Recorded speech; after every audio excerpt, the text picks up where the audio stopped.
On today's episode, we get to discuss a very important topic.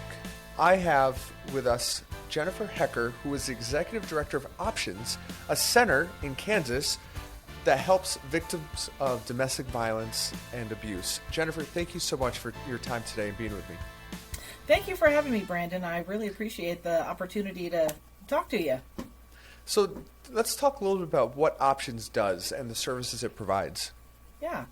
So we are a nonprofit organization that works to serve victims and their families of domestic violence, sexual assault, stalking, dating violence, and human trafficking.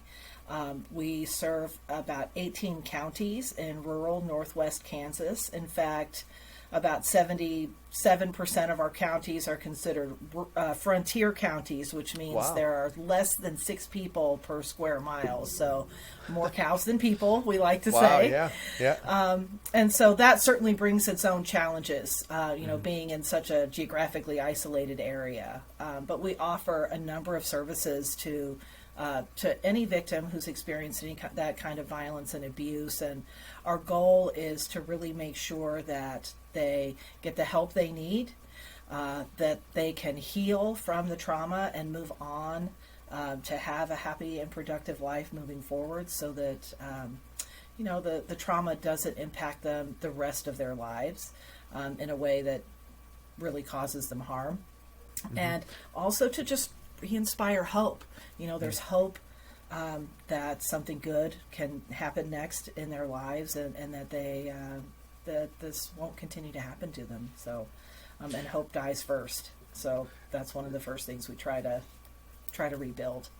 And what are the services that you provide? Is it counseling? Is it therapy? Is it it's a whole host of training? Services. So yeah, we do a lot of things. So we work with victims primarily and their families. So we provide free counseling. All of our services are free.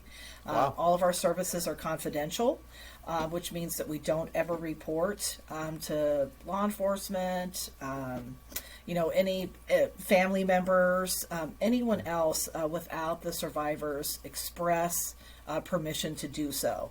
And that's really important. That is also thanks to some federal legislation. That is a federal mandate from the government that victims of domestic and sexual violence have that very high level of confidentiality. And so anyone can use our services for free. We have our 24-hour helpline that 24 hours a day, 7 days a week. If you're experiencing a crisis of any kind, you can contact our helpline and talk to an advocate live in the moment. We also have a texting feature, a texting app, so that you can, if you're not able to speak freely, you can still text through that texting hotline. We're the first domestic and sexual violence program in the state of Kansas to offer a 24-hour texting and web chat feature. And that's really important for access in a very geographically isolated area. Mm-hmm. We offer, like I said, free counseling to help people just understand what's happened to them, to validate their feelings, and to figure out how we can help them and what supports they need to help them heal. We have a 24-hour safe shelter in an undisclosed location in the county where we provide services, and that's also 24/7. Anyone can come in that's experienced any kind of violence and abuse. They can bring their children with them, extended family members who might also be at risk. And sometimes, unfortunately, our shelter is full, and so we can overflow and provide emergency accommodations through hotel rooms. And while someone is in shelter, we provide all of their basic needs: food, clothing. We can help them with medications. We can help them with anything that they need to meet their basic needs while they're there in shelter. So that's not a worry for them. We have places for them to store their belongings and things like that. We also offer child and youth services. So we work in the schools in our community and with young kids to do primary prevention and secondary prevention if they've experienced violence or abuse. Either they've witnessed it in the home or they're experiencing dating violence themselves.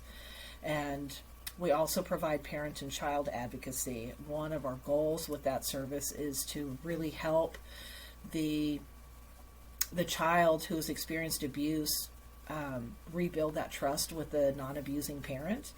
Unfortunately, sometimes children do feel like the non-abused parent didn't do enough to protect them or isn't doing enough to protect themselves, and so that can really have negative consequences on the relationship. Or the abusive parent is making the child feel like the non-abused parent, the victim, is really the bad guy. And so we do a lot of enabling it in some way. Yes, exactly. Right. Joining in that abuse, and so we help to really build that resilience for children, and helps to end that cycle of abuse and build that trusting relationship back up again.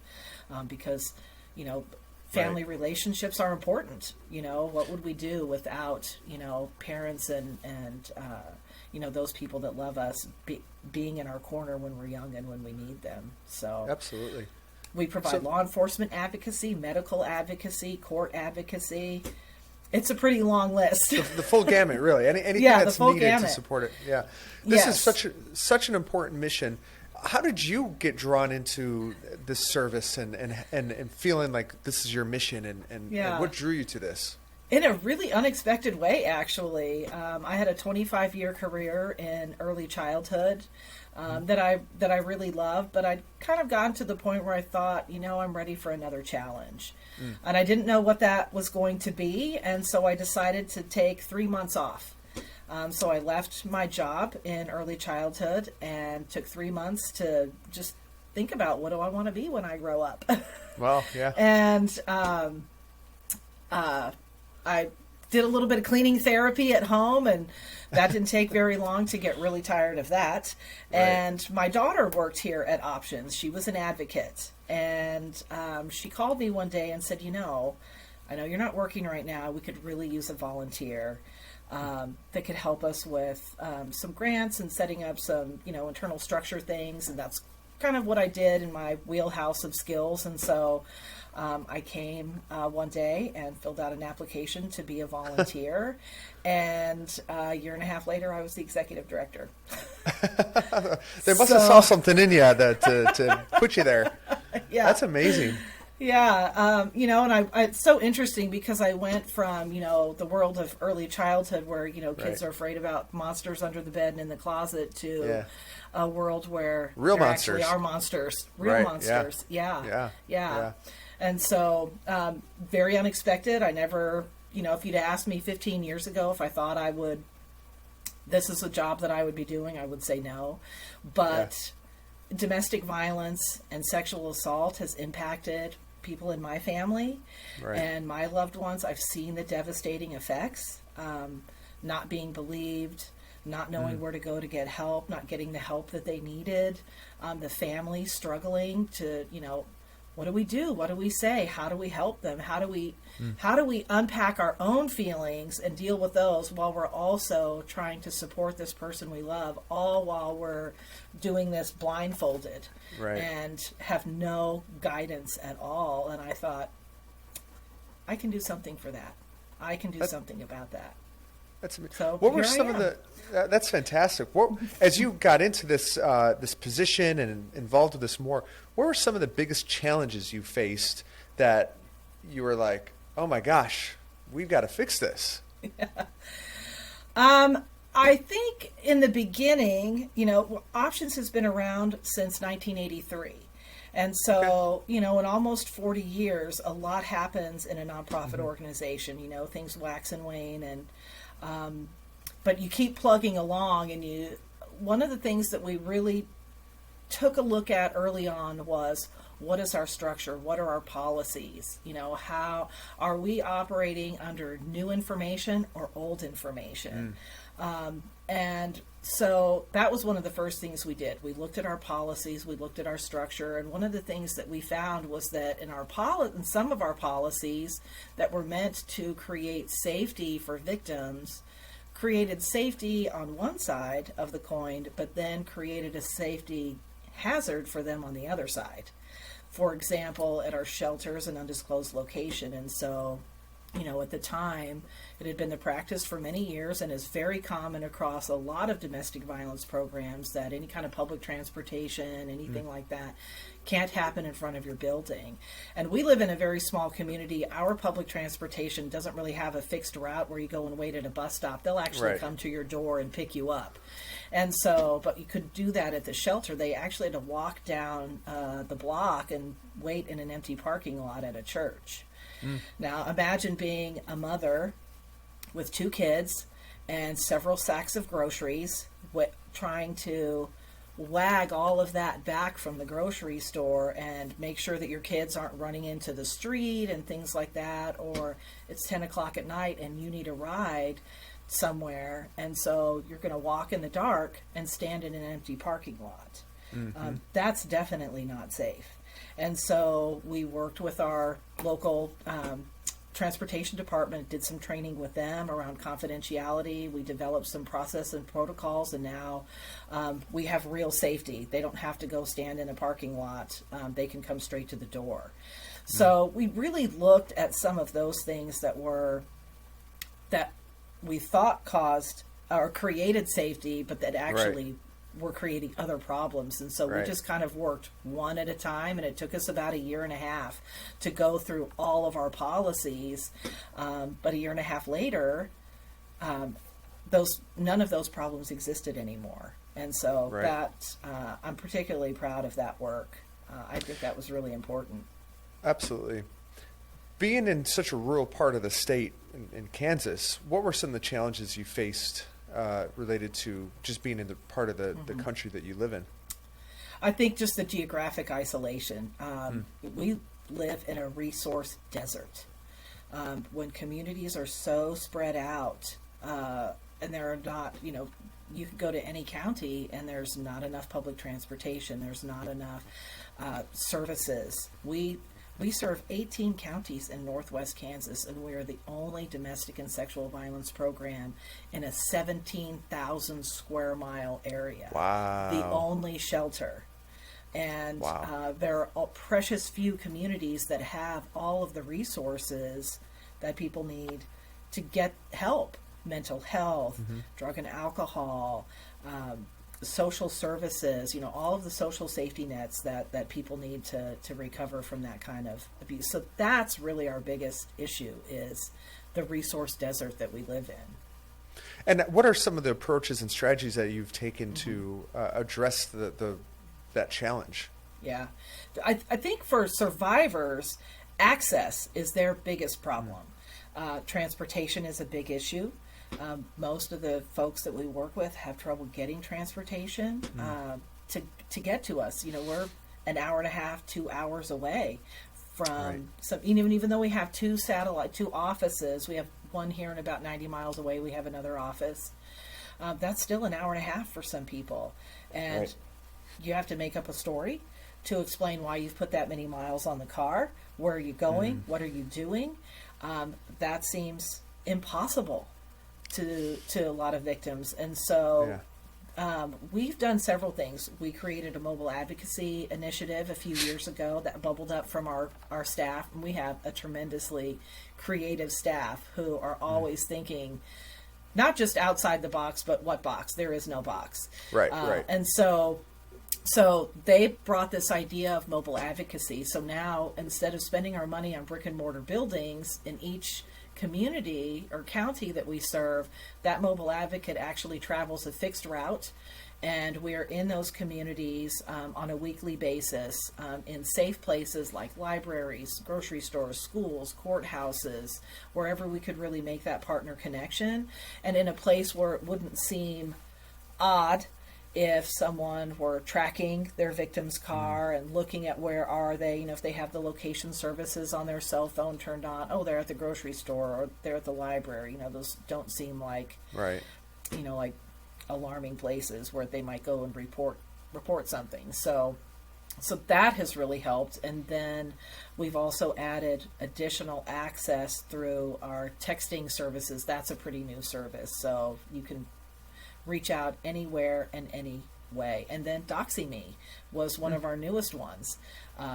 And so we have you're probably going to ask me a couple of questions about that. And so, but we have some really cool courtroom or courthouse services that we're going to be using with our DoxyMe platform. So we're pretty excited about that too. So, I'm curious about that. How does it actually work? Do you have like a station that patients can go to, or not patients, I guess they're individuals, victims, clients, okay, that they go to, and then they're able to get access to services, to therapists, counselors? Yeah. So for the last few years, we've been tracking the number of protection orders, protection from abuse, and protection from stalking orders in each of the counties that we serve. And one of the things that we found was that the numbers of people coming to get those were high, but the number of people accessing our services to get help to fill them out was very low.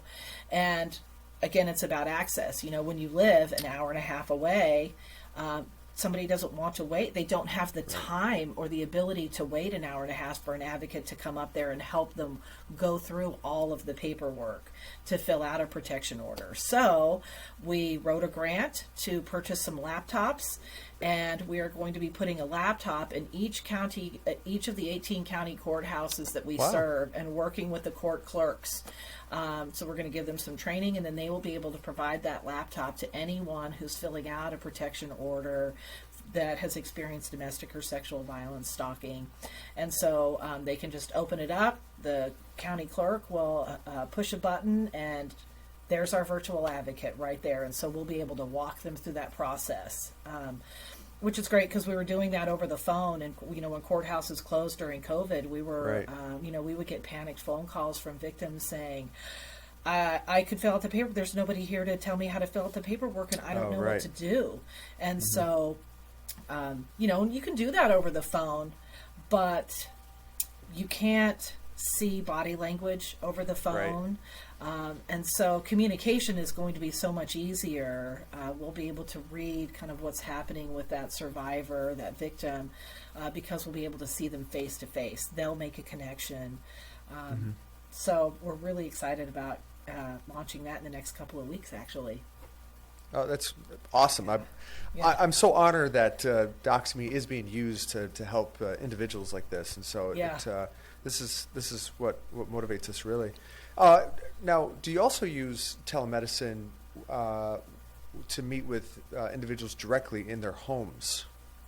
Yes. So sometimes, even though maybe you do have transportation, but you're sick or you're quarantined, during COVID, or, that was an issue with quarantining. That's when we started using the DoxyMe platform. We sort of liberated that idea from some of our other sister organizations who were trying it out. And so we waited a few months to see how it worked. And then we had them give us a lesson on how to make it work and how they set theirs up. And so it was really nice to see how a couple other domestic violence organizations did the same thing. So, or maybe you don't have childcare, if you're, and it's not appropriate for the kids to hear what's being said. They can go in the room and play. They can go outside while the survivor, the victim, is talking with their advocate virtually. And so no matter what's going on, there's always a way that you can access those services when you can't walk in the front door. Right. And more often than not, they can't walk in the door. Right. I mean, rural and geographic barriers are one thing, but then you also add COVID to that, and people have to socially distance. And then, and oftentimes when there's abuse, and there's often PTSD or other issues, that social anxiety that limits accessibility, where something like this, it increases access to care that otherwise wouldn't receive. How have the clients and your advocates received, or what has been their response as you've implemented this type of remote services? So far, very good. I think it's one of those things, when we started talking about technology, we've had this conversation for a long time. Right. And, COVID, and we've always talked ourselves out of it because it's better to provide them in person. So, and we had this idea, like we were stuck with this, that's the best way to do it. So why would we do anything else? Right. And we really talked ourselves out of it. And then COVID came along and slapped everybody in the face and said, hold on now. No Think pun outside intended, by the way. way. Yeah. It's very interesting how violent our language is. Language. Yes. And so that irony is definitely not lost on me. Yeah. So we knew that once the stay-at-home orders came down the pike, that we could not close our doors like other programs were. We actually knew we had to have the opposite. Because people were going to be hurt, people were going to die. And so instead of making ourselves smaller and our world smaller, we flung our doors open even bigger.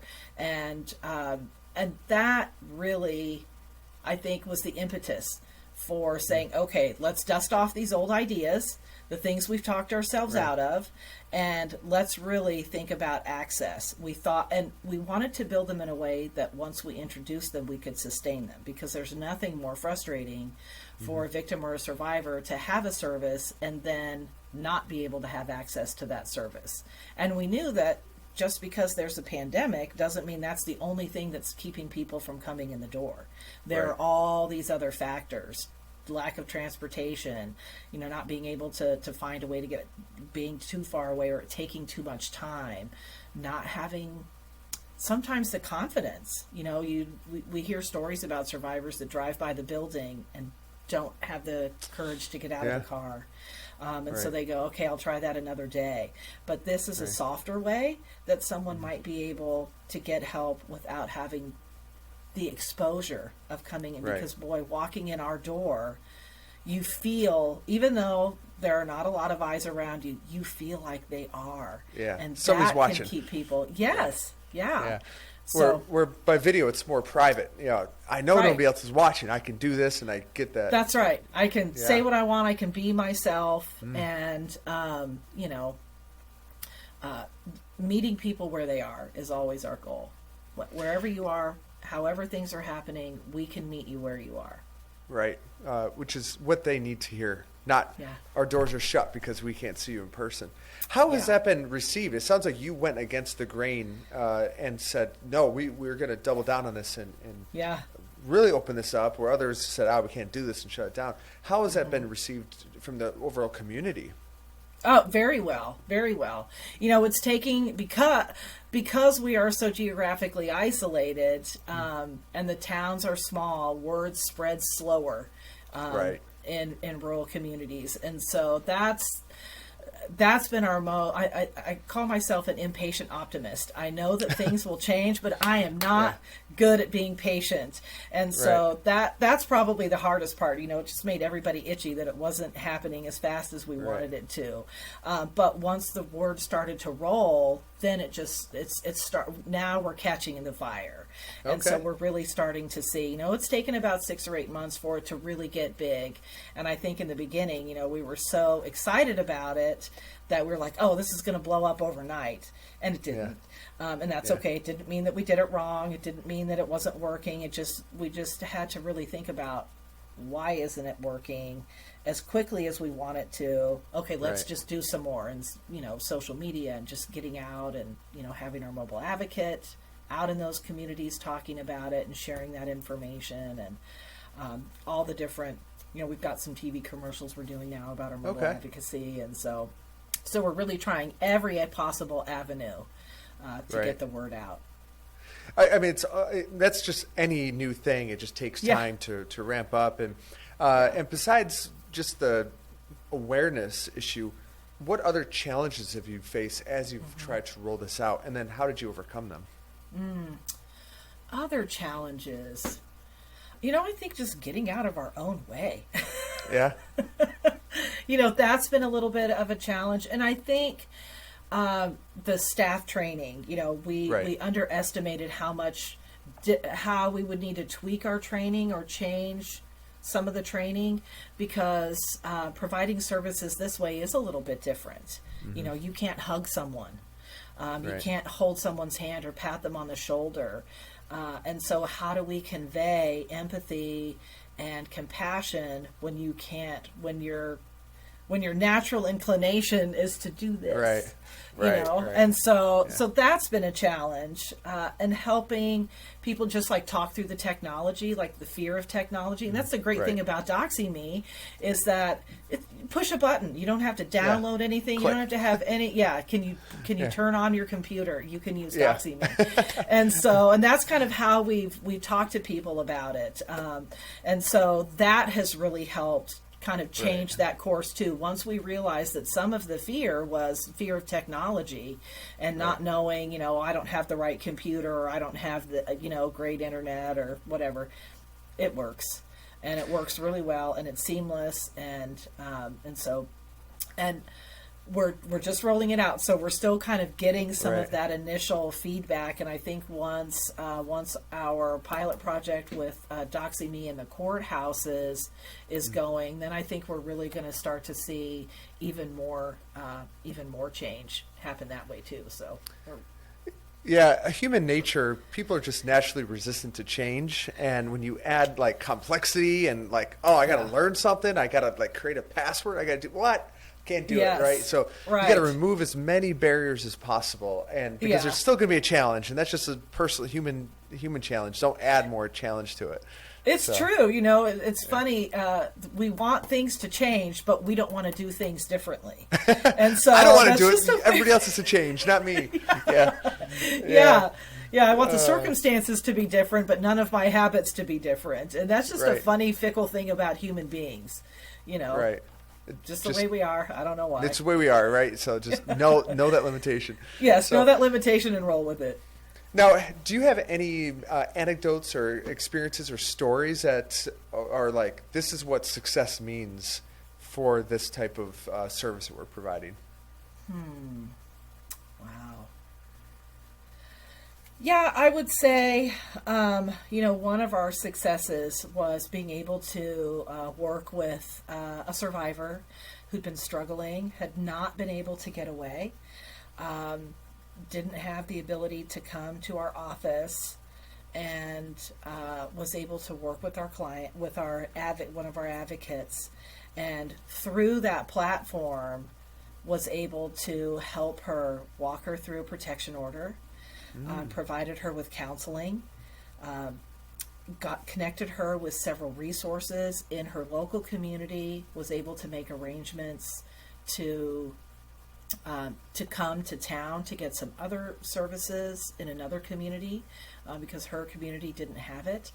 And, for her to be able at any point to just jump on, and within a few minutes in the waiting room, there's an advocate right there with a warm smile, soft eyes, and a soft voice that reassured her, that made her feel like she wasn't alone, and gave her the confidence, to keep going.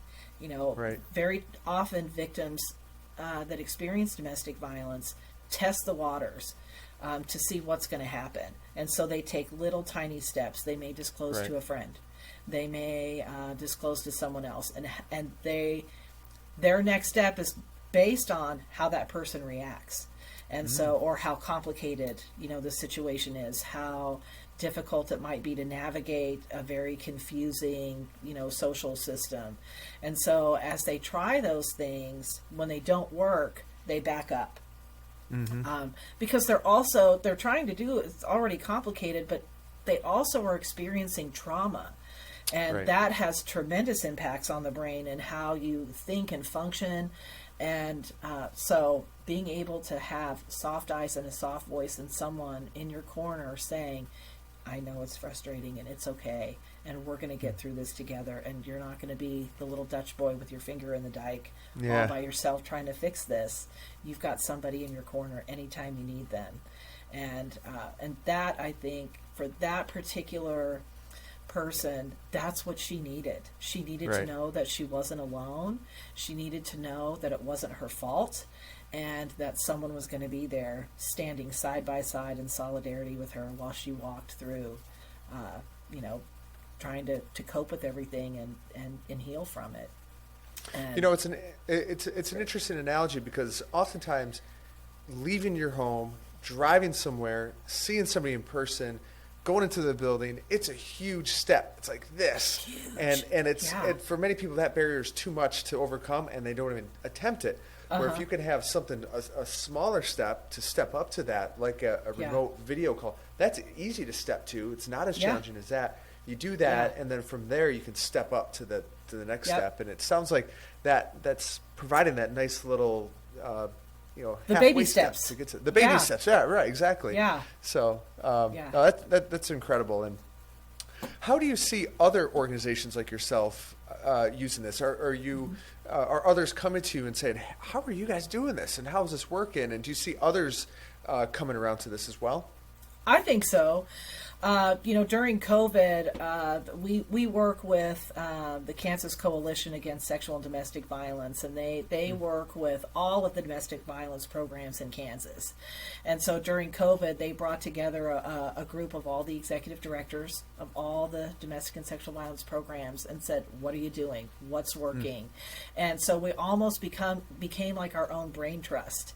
And there were a few organizations, like I said earlier, that had already explored DoxyMe.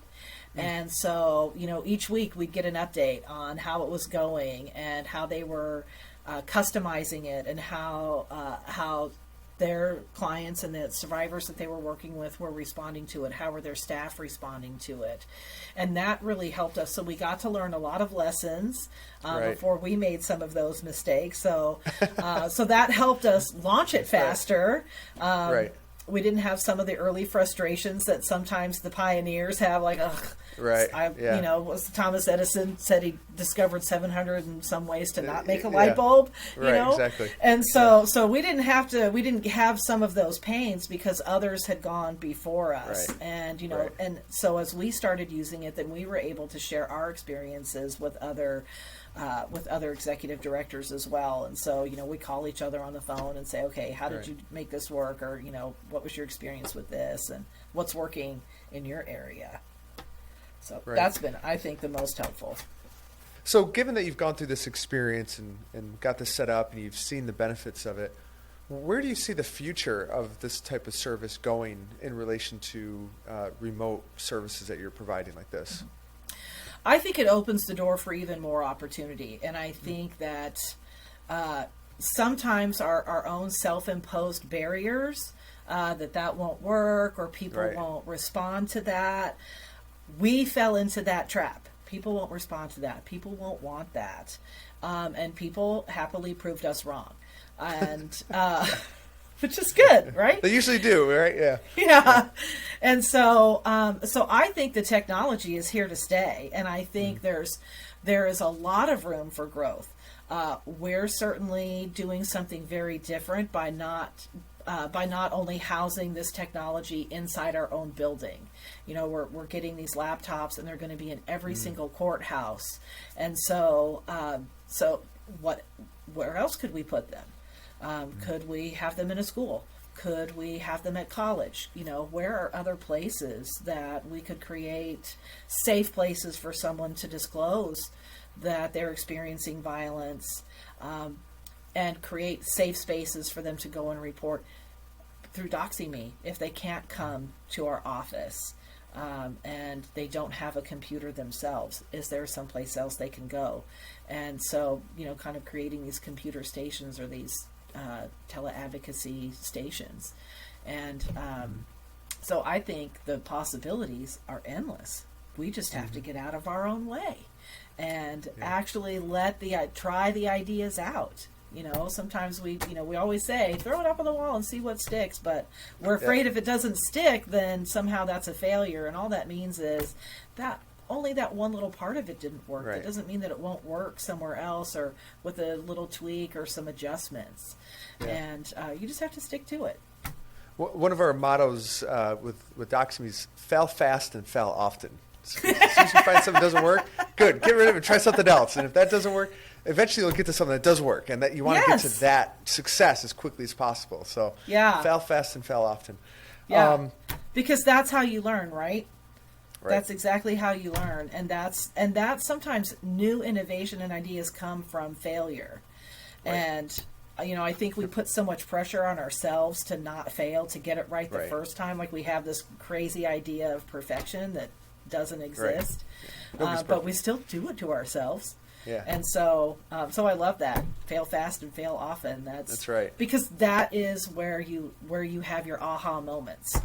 Right. And aha moments lead to really innovative services. And for us, that means better services for survivors and victims and their families. And that's what we are all about, is creating that access.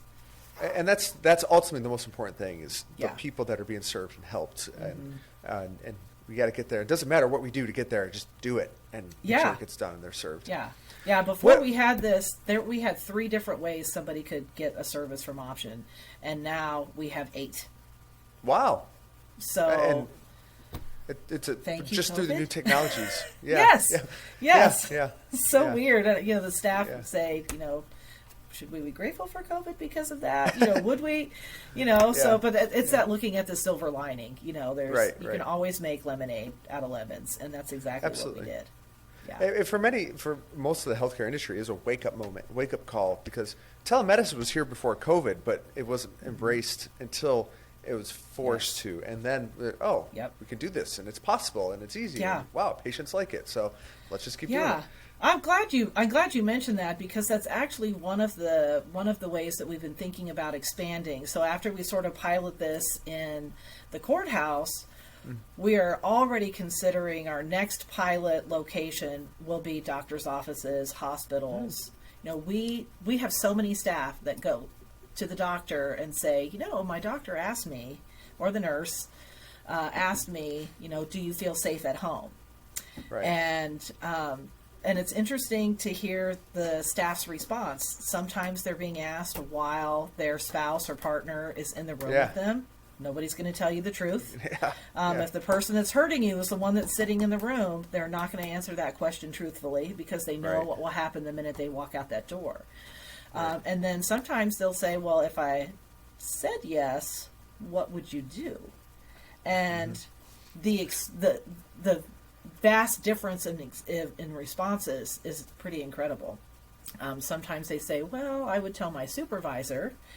Sometimes they'd say, I don't know what I would do. Yeah. You're just supposed to ask the question. And so we see that as the perfect opportunity to say, okay, we can help you know what to do Yeah. when someone says yes. And so there's always a way you can get a patient out of the room for a private, Evaluation. evaluation, Yeah. whatever that may Right. be. And that doesn't typically seem unusual to most people. And so that's the perfect time to ask the question, and then to say, let me open up my laptop Yeah. and let me Just connect open it you up with our options advocate who can talk to you right now. Right. So that if we are too far away to provide a realistic response time, they can use that service that way. And it will also bring more continuity of care to the patients, because then everyone will have the same response. Let me connect you with an advocate who can help Right. you with that. Right. And sometimes I think people are afraid to ask because they don't know what they can do to help, and so they don't want to open Pandora's box Right. and hear an answer and say, I'm sorry, and then not be able to do anything. That's a terrible feeling, that feeling of helplessness. And so we can get rid of all of those barriers and all of those problems that way. So, And it makes sense for a place like rural Kansas, where, if you're in a large city and a large hospital, you have social workers on staff that are trained to do this. But gosh, when you're out in rural Kansas, you don't have that. And then you get into these small clinics, and they have barely enough just to pay for a nurse, let alone an extra person to just, in that case, it just doesn't happen. And Yeah. it's all about increasing access to care and services through this type of connection. And That's you right. guys are really the conduit for that to happen, that you can be there. Any computer, it works. Just have it, Yep. pull it up, use it, and instantly you connect. If you're able to serve 17, 18 counties, now it's you can scale it and what you're Yes. doing, and it's essential. yeah, exactly. As you've gone through this experience, setting up telehealth and increasing access through this technology, you've learned what works and what doesn't. What is the advice that you give to others who come to you who are looking to do the same thing? I would say don't be afraid of the technology. Try it. You'll like it. I think it's certainly affordable. People need it. Create some policies around it.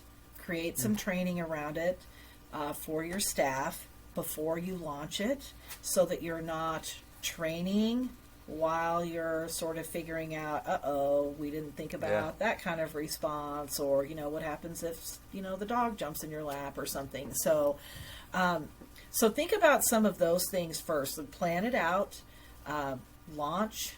We think also about how you're going to spread the word, and how people will be able to access your telemedicine. In the beginning, we didn't.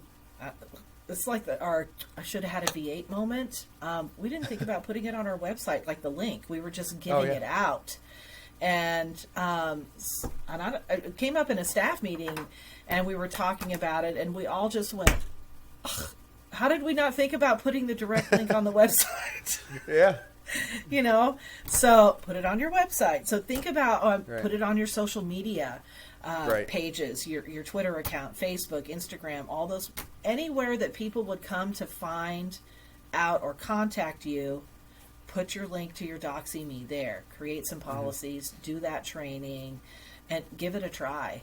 And then talk with the people who've actually used it. Talk with some of the clients, the victims that you've worked with, and ask them some questions about how was it user-friendly? What barriers might they have had? What drove them to it? What was it that motivated them to use that platform versus something else? And I think just understanding why someone chooses to use it helps you know how you can create better access, how you can eliminate even more barriers to getting those services. So that would be some of my advice. Oh, that's fantastic. And the nice thing about Doxy.me is it's one link, right? So it doesn't change every session. You just put it up there and you just spread that. You can print it. You can put it on social media. It doesn't change. And it's easy to then promote because it's just one link. So Exactly. Well, Jennifer, thank you so much for your time today. We're very honored to be part of the mission that you are doing to help these individuals. And we are your biggest cheerleaders on the side. And we're so grateful that you're using Doxy.me to help do this. And so it's an honor to talk to you today. Well, thank you so much, and I appreciate you giving us the time and really bringing even more attention to the issues around domestic violence. As you said, October is Domestic Violence Awareness Month, and unfortunately, domestic violence never takes a holiday, and so we need more awareness. Our job is to educate the jury pool in our community so that when those cases go to court, people in the community understand domestic violence and how pervasive it is, and it's folks like you that are helping to spread the word to get that out there, to educate the jury pool, not just in our own state but in our nation, so that victims get the justice they need and perpetrators are held accountable. Absolutely. So grateful to be part of this mission with you. Thank you so much. Thanks.